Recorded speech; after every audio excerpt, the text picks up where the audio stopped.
તો તેની પ્રાપ્તિથી આપણને પૂર્ણ તૃપ્તિ અને સંતોષ થઈ જાય, પૂર્ણતાનો અનુભવ થઈ જાય. પરંતુ સાંસારિક વસ્તુઓ કેટલી કેમ ન મળી જાય, કદી તૃપ્ત થતી નથી. અને તૃપ્તિ કે પૂર્ણતાનો અનુભવ તે વસ્તુ એટલે કે ભગવાનના મળવાથી થાય છે. આવો સંતોષ જોતો હોય ને તો ભગવાનના મળવાથી થાય, બાકી શેનાઈથી થાય નહીં.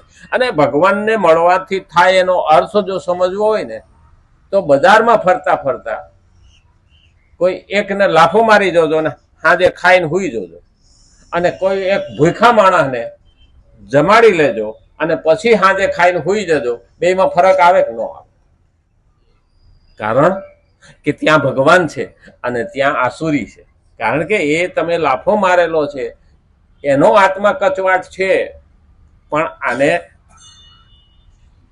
પોતાને પણ કચવાટ ઉભો થાય કે આજ મેં લાફો માર્યો છે, કાલ બે ખાવાની તૈયારી રાખવા.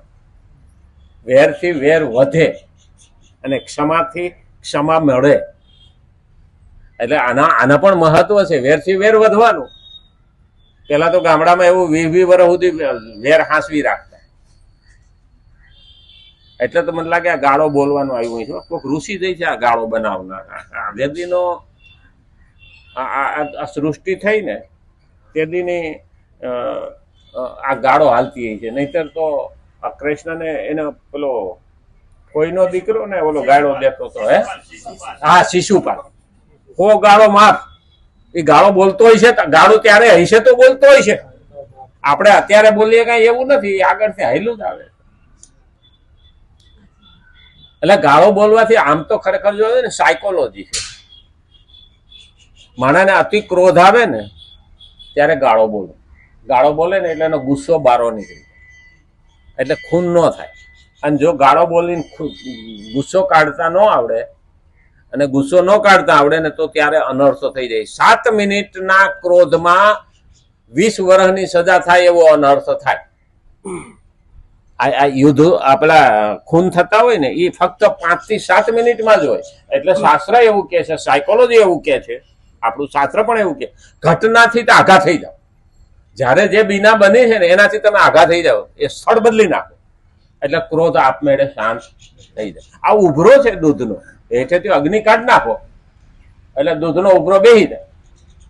આ જ આપણા જીવનમાં જયારે આવવા માંડે ને ત્યારે ક્રોધને જીતી શકાય. પણ ક્રોધનો એક બીજો રસ્તો છે કે દુર્ગુણ અને દુર્જન તરફ ક્રોધને વાળો તો પણ ક્રોધ નીકળી. ક્રોધને આપણે દુર્વાસા તો ક્રોધીમાં ક્રોધી, અને છતાં બ્રહ્મ ઋષિ કહેવાતા દુર્વાસા. રામને જયારે વિદાય થવાની હતી, સ્વધામ જવાનું હતું, ત્યારે દુર્વાસાને એમને કહ્યું હતું કે પ્રભુ હવે કઈક રસ્તો કાઢો. ભગવાને દુર્વાસાને કીધું. દુર્વાસા જ્યાં જાય ત્યાં આખું રાજ ફફડતું હોય કે આના મોઢામાંથી શબ્દ નીકળી ગયો ને તો ધનોત્પન્ન જ નીકળી જાય. આ દુર્વાસા ક્રોધી, અને છતાં દુર્વાસાનું માન બહુ. તો એનો મતલબ શું? તો ભગવાનને પણ એનો સહારો લેવો પડ્યો. પ્રભુ તમે મારે સ્વધામ જવાનું છે તો કોઈ રસ્તો બતાવો. અને ત્યારે કાળની સાથે ભગવાન રામનો મીટિંગ હાલતી, ખાનગી. કાળની સાથે ભગવાન રામની મીટિંગ હાલતી હતી અને લક્ષ્મણને દ્વારપાળ તરીકે ઉભા રાખ્યા હતા કે અહીં અંદર કોઈ આવવું નહીં, આ એની બંધન છે, તારે ધ્યાન રાખવા. એટલે દ્વારપાળ તરીકે એ હતા. અંદર ખાનગી મીટિંગ હાલતી હતી, કોઈ સાંભળવો ન જોઈએ. અને એમાં દુર્વાસા આવે છે, મારે ઉતાવળ છે, રામને મળવું છે. ક્યાં છે? તો ખાનગી મીટિંગમાં પ્રભુ બેઠા છે. પૂજા કરી, પગે લાગ્યો, આગતા સ્વાગતા કરી રાજના રીતે. દુર્વાસા કે મારે બેહવું નથી, કે હાલ રામને બોલાય, નહીતર કે અયોધ્યા તારી બાળી દો. હવે દુર્વાસા બોલ્યા એટલે થાય જ.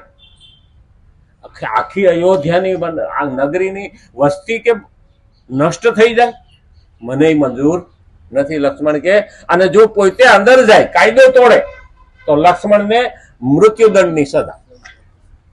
હવે કાં હું મરું અને કાં તો અયોધ્યાની પ્રજા મરે. આવું દુર્વાસાઈ કરીને મેલ દીધું. એટલે લક્ષ્મણને તો જવું જ પડે. સારું પ્રભુ બેસો, હું બોલાય. એવા અંદર પગ મૂકે છે જે સરહદ નક્કી કરી હતી અંદર પગ મૂકે છે તો સામેથી કાળ અને રામ બે હાલ્યા આવે. એટલે લક્ષ્મણે કીધું કે મેં મર્યાદા ઓળંગી, જે આપણે હદ નક્કી કરી હતી એની અંદર હું આવી. તો પેલો તો ગુનેગાર હું થયો. અરે પણ કે ત્યાં અમારી ક્યાં ખાનગી વાત સાંભળી? તો કે નહીં, નિયમ છે. કાલે સવારે પ્રજામાં એવો સંદેશો જાહે કે પોતાના ભાઈએ ભૂલ કરી તો માફ કરી દીધી અને પબ્લિક માટે કાયદો છે. એ વાતે સાચી. એટલે તો કીધું ઋષિઓને કે ભાઈ આની સજા શું? તો કે મૃત્યુદંડ. તું મારે લેવાની કે મેં ભૂલ કરી છે તો મને તમે મૃત્યુદંડની સજા આપો, કારણ કે તે ગુનો કર્યો નથી, આને ગુનો ન ગણાય. તેમાં વાત સાંભળી હોય ખાનગી તો ગણાય. રામ ખુદ કે છે. એટલે રાજા તરીકે રામે ન દીધી, સુપ્રીમ કોર્ટ તરીકે ઋષિઓએ ના દીધી, ત્યારે સુપ્રીમ કોર્ટ કહેવાતી. અષ્ટ ઋષિ મંડળ. આપણું બંધારણ એવું હતું કે ઋષિઓ વનમાં રહેતા પણ રાજાનો કાન પકડી શકતા અને ધર્મનો દંડ દઈ શકતા એને. એટલે એને પણ ના પાડી. એટલે લક્ષ્મણ કે તમે ના પાડો છો, રાજા રામ ના પાડે છે, તો હું ખુદ મારી રીતે કે હું આ સજા સ્વીકારું. એને દાખલો બેસાડવા કીધું કે હું જળ સમાધિ લઉં. હવે દેહ ત્યાગ કરવાનું નક્કી કર્યું, કારણ કે મૃત્યુદંડ છે. હવે સરયુમાં જયારે લક્ષ્મણે સમાધિ લીધી એટલે રામને લક્ષ્મણને નક્કી થયેલું હતું લક્ષ્મણ ના હોય તો હું પણ જીવું નહીં. એટલે ભગવાનનો રસ્તો મોકળો થઈ ગયો. એટલે લક્ષ્મણનો રસ્તો મોકળો થઈ ગયો, લક્ષ્મણ ગયા એટલે રામનો રસ્તો થયો, એટલે રામ ગયા. તો સુગ્રીવ શું કીધું કે મારે તો એવી મિત્રતા છે કે મારો રામ નો રહે તો મારે પણ રહેવું નહીં. એ પણ કેવી મિત્રતા!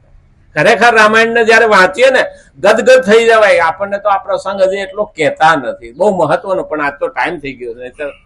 વળી જો રામચંદ્ર ભગવાન કી, કૃષ્ણ કનૈયા લાલ કી, ગજાનંદ ગણપતિ ભગવાન નમઃ. પાર્વતી પતિ હર હર મહાદેવ.